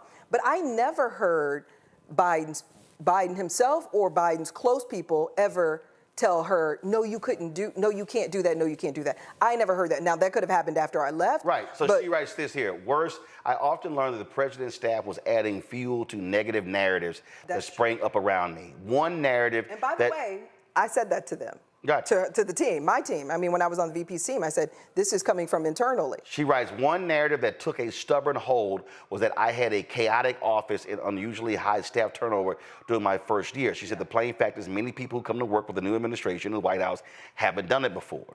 It's a job unlike any other, and not every person, no matter how talented in their former position, can step up into such a high-stress, round-the-clock role. Others find they just don't want a job that doesn't pay particularly well, take a massive toll on family, and rules out anything resembling a normal life. I'm not going to keep people on who can't thrive in their jobs. It's not fair to them. It's not good for the country. Now, the whole point I'm bringing up is that thing was constant. It was constant. Oh, that she couldn't keep staff? Well, not just keep staff, but it was like, it was Politico, it was Axios, and the New York Times. It was sort of like, and you were sitting here going, damn, how many times is this story going to get written? Yeah. As opposed to what actually is happening. Yeah. Well, I mean, you know, I'm not going to refute what the vice president said, you know, but I will say this, you know, for what it's worth. I think the vice president is the blueprint. I think she's an exceptional leader that has, like a lot of women leaders, that doesn't get her full credit, and especially black women leaders, doesn't get her full credit. When you think about what she was able to achieve, not just breaking the glass ceiling, but her efforts to repair our relationships all over the world. Yep. The fact that she secured $5 billion for the border, or to just the root causes of migration.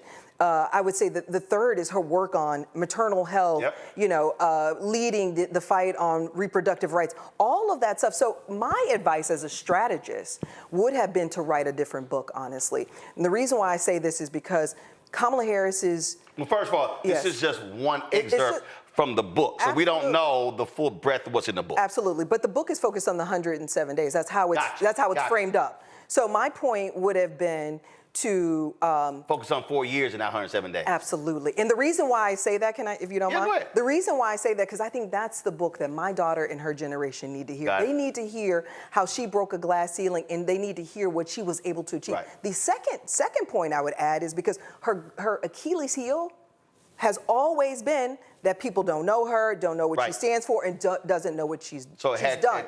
So my point would have been, my advice would have been to lead with that. Now, all of this stuff, you can talk about your challenges as a black woman and as the first. It could be a two-book deal. We don't know. It could be it could be, but I'm just saying out the gate, because the concern is that this opens up a wound, you know, within the party, and it serves as a major distraction. In addition, serves as a fodder for Trump and the GOP. So I remember this vividly. She writes, in Selma, Alabama, at the commemoration of Bloody Sunday, when civil rights marchers were attacked and beaten once they crossed the Edmund Pettus Bridge, I gave a strong speech on the humanitarian crisis in Gaza. And at this point, you had already left. Yes. Desperate people had been shot when they swarmed a food truck, and I spoke of families reduced to eating leaves or animal feed, women prematurely giving birth with little or no medical care, and children dying from malnutrition and dehydration. I reiterated my strong support for Israel's security and called on Hamas to release the hostages and accept the ceasefire agreement then on the table.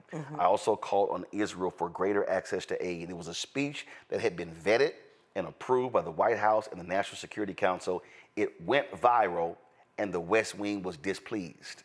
I was castigated for apparently delivering it too well. Their thinking was zero-sum. If she's shining, he's dimmed. None of them grasped that if I did well, he did well, that given the concern about his age, my visible success as his vice president was vital. Yes. It would serve as a testament to his judgment in choosing me and a reassurance that if something happened, the country was in good hands. My success was important for him. His team didn't get it. That's how the excerpt ends. Yeah. Now, the reason I remember that, because I flew on Air Force Two with her to Selma. And I remember the speech and many people, and I remember the reaction, the people who were there, and then the reaction external. And then I remember the next 7 days, and the White House was pissed. And we were like, how? Why would they? Like, it was like, what are you doing? How are you mad that that was received well when that's why you sent her out to say it?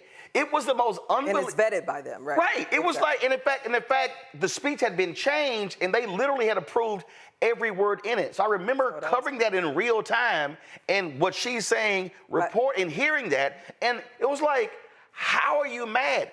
And that was, I was talking to, what I was told was, she literally was like, hey, there was something else going on. Hey, I can't wade into that right now because I got my ass kicked on the Selma speech.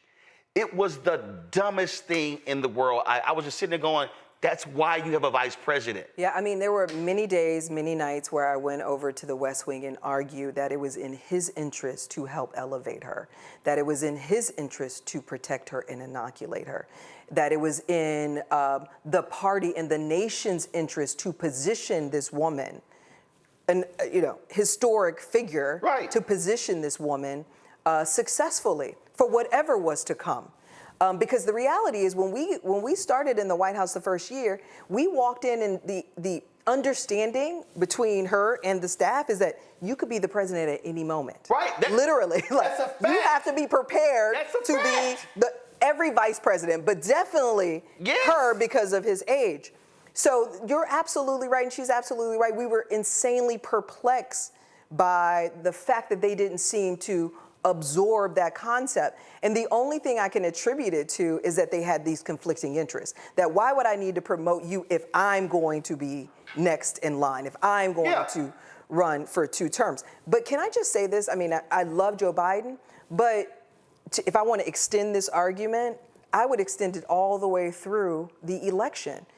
I remember at certain points in the election, I'm like, where is Joe Biden? Why isn't he in North Carolina with a mop? They had just had a storm, a horrible storm, mopping up streets. Like, why isn't he doing more to turn out the Biden voter? Because there is a specific Biden voter. And there were points at which days and weeks he was not even on the campaign trail. I think. So it raises all these questions to her point. 24 for me was just, that whole period was just so insane.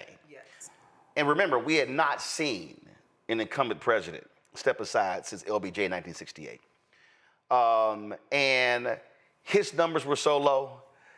People were still pissed off. It was sort of like, do we send them out? Do we not send them out? What do we do? And then again, of course, her campaign manager was his campaign manager. Well, it was also in the West Wing. Jen O'Malley Dillon. Was also in the West Wing. Oh, no, right. Was also in the West Wing. I got no problem saying it. So if we're saying the West Wing isn't supporting you. I have no problem saying it, and I'll put it out here. Oh, I got no problem saying it. I said it before. Saying what? Jen O'Malley Dillon and Anita Dunn were part of the problem in hurting Vice President Kamala Harris. But why keep them on then? Huh? Why are they? Well, again, because, this is where when you talk about just how the craziness of it, there's a and you know there's working inside of politics, whether it's for the vice president, Speaker Nancy Pelosi. There's a difference between the chief and their relationships with, let's say, a VP or another senator or another member. But it's different when staff has their own agendas. And there are different people on staff who operates differently. You make people, and the grudges, not just agendas. Right, because she brings it up. She wrote about, of course, when she criticized President Biden Vice President Biden during the campaign when it came to busing. And I know from own reporting, there were people on Jill Biden's staff who never got over it. Absolutely. Never got over it. Absolutely. And again, I still go back to, all that BS going on because nobody thought they were gonna need her in 24. But my point is, you didn't have to wait to 24. You needed her every day. No. To her point, you know what I mean? And I think that's the thing they didn't accept, which was doubly insulting for me. It wasn't just that you weren't positioning her for a presidential one. My point is, you're not even leveraging her today to your advantage, efficiently, effectively, and maximizing her presence. To her point, what we tried to build the vice president up was to to drive this point that she actually is the coalition builder. She can build that coalition and cultivate and foster that coalition he was going to need or she was going to need to win long term. I mean, Politico wrote about it, how she brought in all of these groups and was meeting with them in her ceremonial office. Because he wasn't doing a lot of meetings. We designed all of that intentionally to not only build her infrastructure and develop her relationship with all these groups or strengthen her relationship with all these groups, but really to position him or her to win come whatever, come 2024. Yeah. So that was my real thing is like, wait, we're doing good things right now that could benefit you and that you need to be elevating, but there was a reluctancy and a hesitancy. I think it's because of the grudges, the relationship dynamics, and the conflicting interests. And the point I'm making, and panel, get ready, I'm about to come to y'all, and the thing that just, again, that jumps out at me. So because they were thinking, oh, he's running again. He's running again. So you essentially, you shitted on your VP, thinking, yeah, we ain't gonna need her. You had people. It wasn't. Oh, yeah. No. Okay. But I know from my report. I don't disagree. I think there's but no, when I say to it all. Well, when I say shitted on, what I mean is because you did not think you really needed her. You let certain things happen.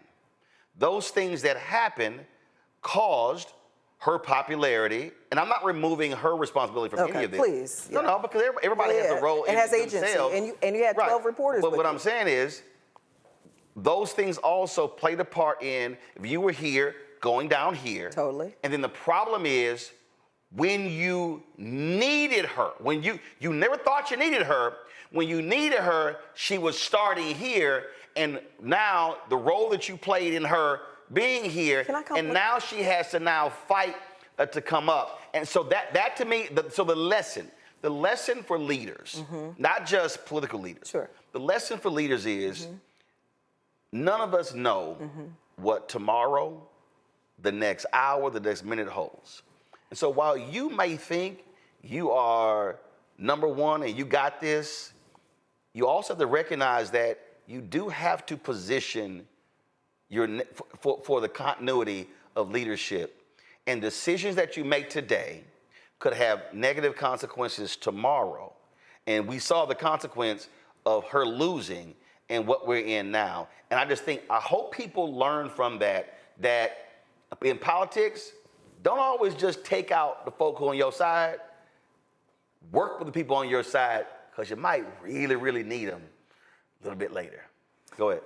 Yeah, I mean, I think I definitely agree with you. I was in the building, and I would say that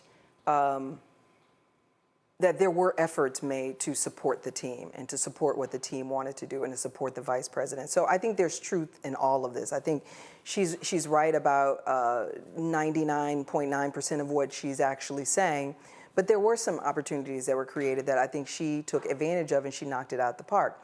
But I think the interesting thing, I want to go back to challenge you on one thing. I met with the vice president's team maybe 2 years after I left, and I brought in CBS poll, and we were meeting to talk about what her accomplishments were, right, and why they weren't sticking, right? Because like we knew her, right, all this stuff, they weren't sticking. I pulled out this poll and I said, look at this poll right here, okay? Now, she's outperforming Joe Biden among his own coalition. So at one point, she was outperforming in terms of the polls. Right. All those are base voters, everybody you need to run. So my point to the team was over-index on targeting these constituencies right now.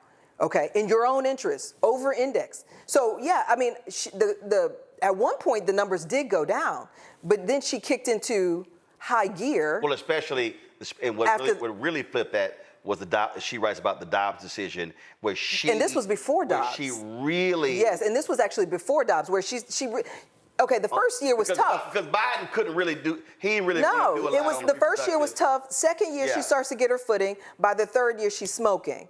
And so my point is, you're already beating Joe Biden among his own coalition. Now, I don't know if they saw the same poll I did. I'm sure they did. That may have caused some more friction. But even by who knows what? Even by that third year, yes, there were still people who were going to Joe Biden and say, drop her. Oh, no doubt. It was insane. Oh, no doubt. I think people weren't looking at the numbers, and they're not political me to understand what that actually meant. And my point to them was, you've got something you can cook with. Right. Do you know what I mean? To quote Donna Brazile, add a little grease to it, and this is going to hit, and this is going to hit. And that's when she started doing the college tours. Then Dobbs happened. She started traveling the country when she was going down to to Atlanta, meeting with rappers and other folks in that were key in those constituencies.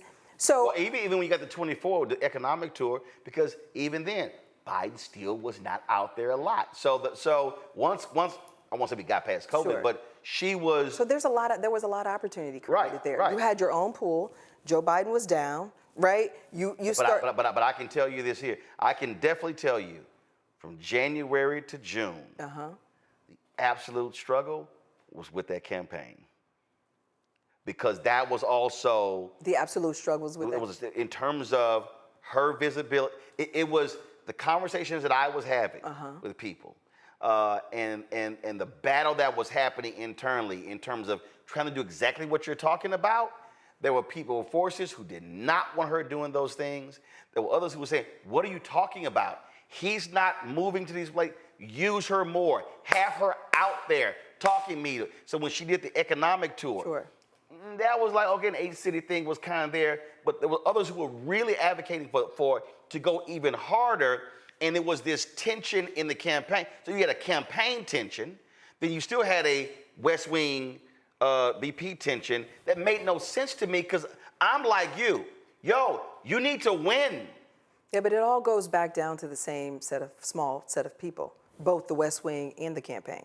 And there was an extreme. You already named them. Unlike most, this was he had loyalists, and it was an extremely small cabal of folks who were driving. No, I'm laughing because I've been in this business 25 years, and it's been the same small cabal of folks for 25 years. I'm saying it's been the same small, making all the decisions and all the money. Extremely small. And we're controlling everything, and we've seen all this other stuff come out. Let me go to my panel, Rebecca. Sure. You first. Thank you so much for being on the show tonight. So, two-part question. Will Harris run again? And if so, how would she need to position herself to be successful through a very fraught and raucous Democratic Party primary? Yeah, I don't know the answer to that. I don't think anyone knows it. Excuse me. I'm sorry. I thought it was here. Forgive me. I don't know. All right, we got you. Okay, we got you. Okay, sorry. Forgive me. That used to be the old camera. Go right here. I don't think anyone knows the answer if she's going to run again. I think it gets back to what Roland said, whether or not it's a two-part book deal. I think if you ask me based on this particular book, does this suggest she's going to run again? My answer would be no. There's nothing, but also I don't know what I don't know about what's in the book. What I'm hearing from her team is that she's going to get into a lot of the details of the actual campaign, but really close out with the way forward. And so that's what I'm most curious about, is how she sort of characterizes and describes how do we move forward as a party, as a people, and as a nation. And then to me, that'll be some indication whether or not she's actually going to run. Charlie? And then in terms of... Sorry, you had two parts. Yeah, then in terms of positioning herself, I think the most important points, what matters most with her has always been the same, which is having validators out there talking about what she actually has done. And I would love to see her, she does, but own it even more. Like lean into what made her an exceptional leader in this particular book. Right. You get a second part. Is that what did you get? Yeah, no, I think I addressed it. You got both, Rebecca? Yep, she did. I think. Charlie, go right ahead. Yeah, thank you for joining. I had the honor of being a youth director at the DNC during the campaign, and got a chance to travel the country with the vice president. And I firsthand saw the incredible energy that young people had who wanted to volunteer and get involved, but many didn't know, as we are hearing, the behind the scenes dynamics that shaped the decision making and the strategy. What do you wish the public the public could better understand these internal dynamics that I think influence the outcome, and also Do you think this sets a blueprint for future vice presidents that may transition, midway through during campaigns? Yeah, I mean, I think that one of the biggest takeaways for me is this issue, this word that I mentioned earlier, which is agency. That, I think Shirley Chisholm said it best. You got to bring your own folding chair to the table. Any particular leader, but especially black leaders and especially black women, can't afford to be subjected to, or maybe a better way of characterizing it is being beholden to someone else's vision for themselves. There was a lot and a lot of opportunity that was created for the vice president, and I think my advice to any leader going forward is when the door is cracked, you kick it all the way open. That you don't wait for someone to give you permission, to allow you, to give you an assignment, to advocate for you. As much as you can, you've got to do it yourself. And I think that's my top takeaway for future leaders. What was the second part of your question? I'm sorry. Yeah, my second part would be, a future vice president that may experience the same thing. Yeah, I mean, honestly, I think she established an incredible blueprint. I think it started slow because we were in the middle of COVID, but once she got her sea legs, we were sort of out of spring training. She was out of spring training, and then she hit the ground running fast and hard. But I will say, I just don't think there's a blueprint. Can I just say there is one? Well, I'm saying a blueprint is also based upon the president and what that person also allows for you to do. So my argument, I'm glad you said that. My argument was always internally to the VP's team. He's not going to tell you no. Why would he ever tell the first woman and the first black person in that position no to anything you wanted? Push hard enough where if he says no, but you ask for you gone so hard. Look, damn it, I don't let you do this here. No to that. Okay. So the challenge for the leader is to know, if we're talking about blueprints, know what you want. So you can go and advocate for it, and if you don't get what you want, which this wouldn't have happened in this particular situation, you've got an outside infrastructure that can push the White House to get you what you want. But I think. But can I just say one other thing? Because there is some other thing about a blueprint. What I saw Joe Biden do, and I just talked about this earlier, and maybe it's sort of the white man in him and that privilege that comes along with that. But there were several times where he got ahead of the president. There were several times when he went to the president and said, this is what I want to do. I mean, I don't know that the story is even told, but before the inauguration in 2009, he went to the president and said, I want the Recovery Act. Now, let me tell you how genius that was. You know what that means?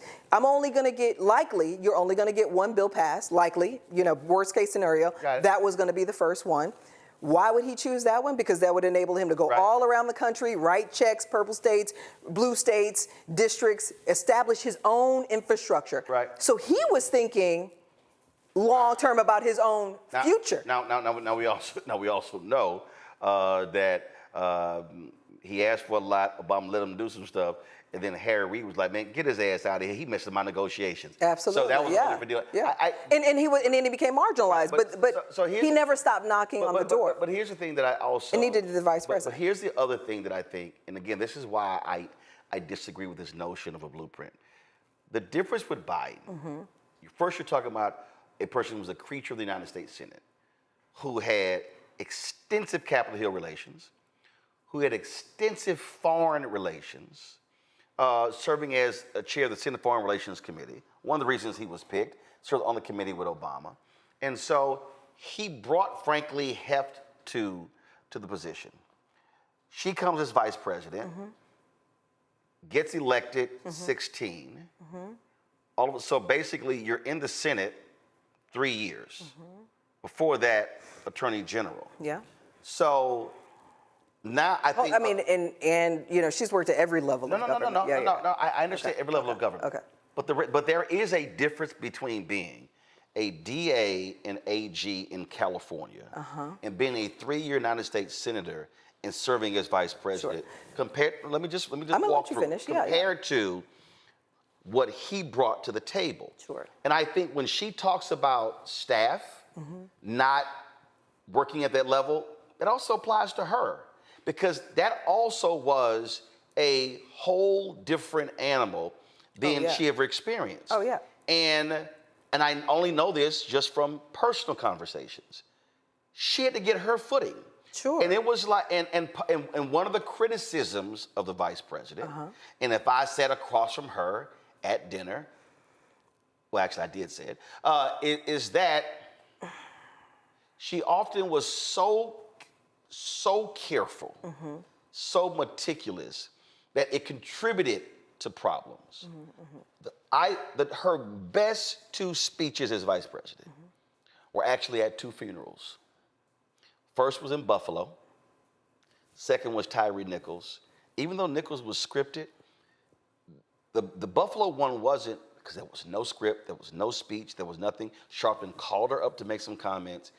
And I saw her, no notes, no nothing. Fire. Just speak off the top, and the passion, the energy, the compassion, all of that with it. I think one of her weaknesses is being so that what it does is risk averse to some degree. It constricts you from being you. Okay. If I go to the campaign, forget all the rallies. It was when she had the rally. There was a rally at the hangar at the Detroit airport, but it was the speech she gave at the Union Hall, and I kept saying, "Y'all need to unleash that Harris." And so I think for her, just like anybody else, that first couple of years, she had to gain footing with what that was. Unlike a Biden who, because he had operated in that power circle for so long, hell, he just, to your point, he just rolls in and say, hey, this is what I want to do. Let me interrupt you before I forget my point. But I think as we talk about blueprints, one thing that you have to understand going into that building, not just the vice president or the president, even me as a staffer, you have to understand your own power. Yeah. Okay. So Joe Biden's power is, I know my way around the Senate, I know policy, I know foreign, I got relationships, et cetera. Her power is you had 94% of black women behind you. You had, that whole coalition that we cultivated for her that was behind her. So I think when you come into the room, and you have to understand you're a history maker. Right. I dare somebody, I don't know if I can curse, but I wish a motherfucker would kind of an attitude. Yeah, we cuss all the time. Exactly. So, so my point is that the key is you have to always understand, what am I working with? Why am I in this particular room? And so if you can understand that, then that informs your entire strategy. Rebecca, do you have a question before you go? Okay, Rebecca's gone. Zachary had to leave early as well. Last point here. I really hope. First of all, as Tyler asked it earlier, we don't know what she's going to do. She's already made the decision she wasn't going to run for governor of California. I never believed that she was going to run for governor of California. When people were asking me, I was like, guys, y'all don't understand. You don't understand what the personal toll of losing, of being on the personal toll of cusp. even being in office. Right. No. I mean, that's exhausting. She's been doing it since she was 30. Right. What I mean is, but being, I get all of that, but I'm talking about literally being on the cusp of being president of the United States, first woman president of the United States, but also losing to someone who's evil. And so I remember having conversations with people close to her and others. I was like, guys, I don't think for a second. I said, because you literally have to process, it's grief. People, I saw the stories of how she was in tears that night. I'm like, y'all understand, losing is not simple. Being on the cusp is not simple. You have to take some time. I just felt that trying to step into a governor's race was way too soon. That's just a losing job. So now, you can't really win as a governor, and to position yourself to be president. Well, that's a challenging thing in California. In other states, in California. We're talking about California. But the other piece is that if your intention was not to run for president one day, also making history as the first black female governor is also historic. But also, California is the fourth largest economy, and it is a perch by which you can still be part of the national conversation. But the point I'm making here is, I still believe there is a tremendous role that she can play. Absolutely. I believe that there's a wide open space. I look at what's happening right now. Sure, Obama created this gerrymandering, redistricting thing with Eric Holder afterwards. But I still think that what is missing right now is someone of national stature who can speak to those coalitions. I look at Texas. What do we say about our native Texas? The reality is, it is ruby red. It's simply an unorganized and disorganized. Sure. You know, you got 81 Democratic county parties with 254 counties. But also, too, the party just goes in and rapes them of all their money and doesn't reinvest it in the state. That's what I was just about to make. The point I'm about to make there is, it would be helpful to have someone of that stature who say, no, we're going to go in and we're going to raise 8, 10, 12, 15 million, or whatever number, and let's target 8, 10 House seats to break their supermajority. Let's really try to have a competitive United States Senate race, and still there. So the role is still there for her to play. She said on Stephen Colbert in terms of the role that she wants to play. So I do look forward to, during this book tour and after this book tour, knowing what that is, even if it's not running for president in 2028. Because I still believe it is going to be exponentially harder for her more than anybody else, because she's going to have to address every single day how to raise $1.5 billion and lose. And then the people who are still pissed off, donors, whatever. And the other thing is this here. We know how politics works. People are going to be looking for a fresh voice, fresh face. Then the question is, they're like, we ain't trying to go back. So they already are, I can't wait to, her people hit me the other day. They said, hey, we want to see you in the book before it drops. And so I can't wait to read it. Can't wait for your interview, too. I can't wait for your interview with her, too. Yes, trust me, I've already had that conversation. I know you, and I know you have. with some folks as well. Of course. Like, gonna be sitting out with Roland. Of course. So we'll see how that happens. But I really do want people to read this excerpt, to read the book, to really understand that they may love the West Wing, they may love Scandal, they may love any of those political shows I watch, but ain't nothing like the real thing. Yeah, I mean, and I hope that, and I'm hearing from her team that she will, that it gets into some really constructive, productive points, because she was in a unique position as the first woman and the first black woman, and as a woman, a black woman that's trying to navigate the world and dealing with a lot of challenges that she's dealing with, I think she has an incredible opportunity to really get into some of those conversations that we've never elevated nationally. What does it mean to be the first in that particular role with that much power, that much pressure, and that much sort of adversity? How did you overcome that? And that's what I would love to see her talk about on the tour, because that's something that we can all take away, not just me, but my daughter and the next generation, on how we can all show up bigger, better, and more effectively in our roles and in the world. Last point I'll make here for the people who are watching and listening, why they need to understand also why black-owned media matters. It used to really piss me off to listen to people bitch and moan, radio show hosts, podcasters, writers, commentators, but how she wasn't interfacing with black leadership. And it used to piss me off because I said, y'all don't know how to check a Twitter feed? The reality is, and I ain't got no, she had way more meetings and discussions with black leadership. And when I say black leadership, she expanded the access of black leadership even more than Obama did. I think our first meeting was with the Black Chamber of Commerce. Right, but what I'm talking about, I'm talking. So it's broadening out with that leadership. We're not talking just civil rights leaders. Sure, that's what I'm talking about. Groups. Absolutely. I need people to understand it was, yes, Chambers of Commerce. Yes, it was D9. Yes, it was so broad. The problem was, and the point I'm getting to that I think people understand, the reason black-owned media is so important is because so much of that stuff no one knew.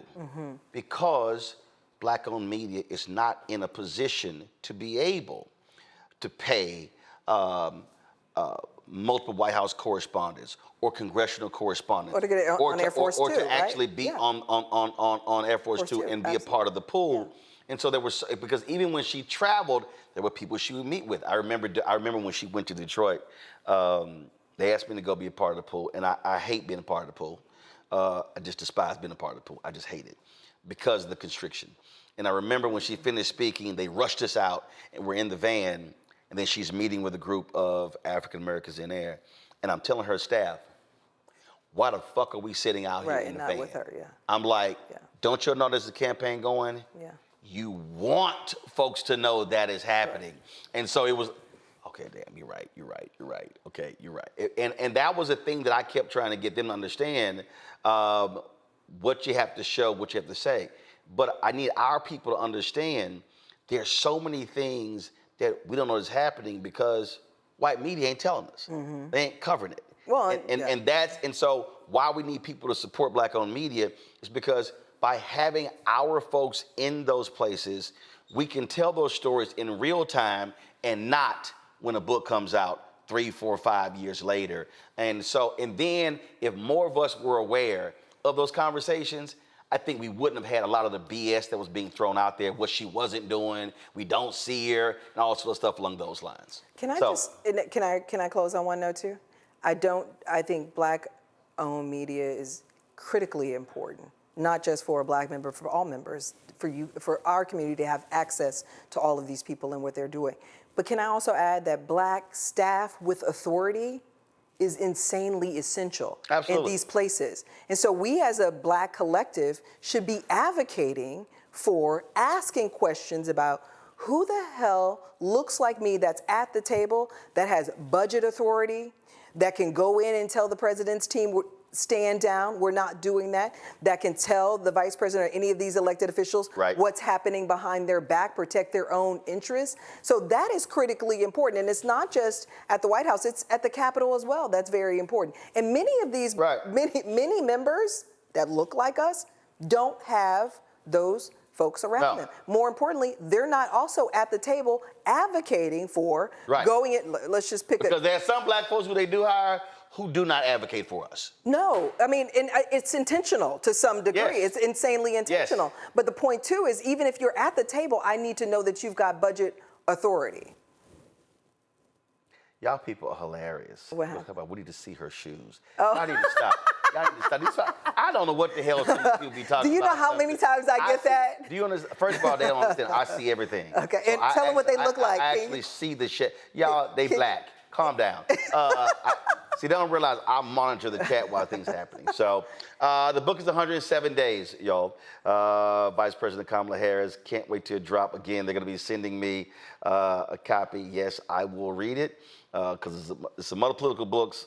I got them on the shelf. I ain't read them because I didn't give a damn. Ashley Etienne, we appreciate it. Thanks a bunch. Look forward to having you back. And now, what high school you went to in Houston? Clear Lake High School. What you mean? Is there any other? Is there any other Jack Yates? First of all, is there any other Jack? Is Clear Lake actually in Houston?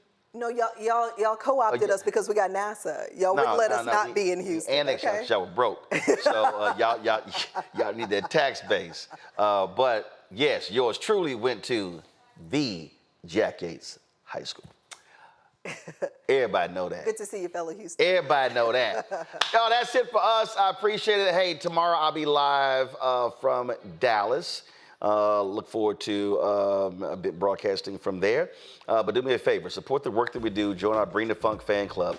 I keep telling y'all, and I'm telling you, y'all have no idea in the moment that we're in why black-owned media is so critically important. Your support absolutely matters. If you want to give me a cash app, use the Stripe QR code. You see it right here on the screen. The goal is to raise $1 million between now and December 31st. With 20,000 of our fans contribute on average $50 each, we'll get there. We've already gotten, folks, $150,000 since last week. So the goal is raise another $850. PayPal, R. Martin Unfiltered, Venmo, RM Unfiltered, Zelle, Roland at RolandSMartin.com, Roland at RolandMartinUnfiltered.com. Check some money order. Make a payable to Roland Martin Unfiltered. P.O. Box 57196, Washington, D.C. 2003 7-0196. Of course, you also want to support us by downloading the Black Star Network app, Apple phone, Android phone, Apple TV, Android TV, Roku, Amazon Fire TV, Xbox One, Samsung Smart TV. If you want to get our Black Star Network gear, go to shopblackstarnetwork.com. Of course, our shirts, don't blame me, I voted for the black woman. Yeah, we're talking about Kamala Harris, get that, our most popular shirt. If you also want to support our black-owned products, do that as well. And go to shopblackstarnetwork.com and download the app. First of all, get my book, White Fear, How the Browning of America is Making White Folks Lose Their Minds, available at bookstores nationwide. Get the audio version on Audible. And, of course, support the app Fanbase by downloading the app. And then, of course, if you want to invest in the Series A raise, go to startengine.com/fanbase. And I could not allow the day to go by. It was 1 year ago today. We lost the great Frankie Beverly. And so wanted to acknowledge that. Frankie was a dear friend, was an amazing brother. The music of Frankie Beverly Mays, absolutely iconic. And so we just wanted to let folks know about, again, that we really love and dearly miss Frankie Beverly. Folks, that's it. Yeah, you better walk in front of the camera. Yeah, you better walk in front. Folks, I'll see you tomorrow right here, Roland Martin Unfiltered on the Black Star Network. How